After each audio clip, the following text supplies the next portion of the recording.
Hello everyone, আসসালামু আলাইকুম। সকলে কেমন আছেন? আই হোপ সবাই ভালো আছেন। আল্লাহর রহমতে আমিও অনেক ভালো আছি। আজকে সন্ধ্যায় নাস্তা করে চলে গেলাম মার্কেটে কিছু কেনাকাটা করার জন্য। কেনাকাটা করতে করতে আপনাদের সাথে কিছু কথা শেয়ার করি।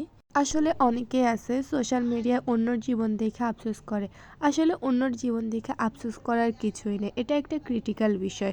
অন্যর জীবন দেখে আফসোস করে কি লাভ হবে বলেন তো ভাই? মানুষ সোশ্যাল মিডিয়াতে ওইটাই পোস্ট করে যেটা তার সব থেকে বেস্ট বা ভালোটা। আর যারা বিদেশে থাকে তাদের ছবি বা ভিডিও দেখে এটা মনে করার কিছু নেই যে তারা স্বর্গে থাকে। আপনারা ওইটাই দেখেন যেটা আপনাদের দেখার জন্য ওরা অ্যালাউ করে। ওদের ঘরে খাবার না থাকলে নিশ্চয়ই ওরা আপনাকে এটা দেখাবে না। উইকেন্ডে একদিন তারা কোথাও বেড়াতে গেলে তাদের ছবি বা ভিডিও দেখে এটা ভাবার কিছু নেই যে তারা স্বর্গে থাকে। তারা 5-10টা ভিডিও করার পর একটা ভিডিও সুন্দর হলে বা ছবি সুন্দর হলে তখন তারা ওইটাই পোস্ট করে।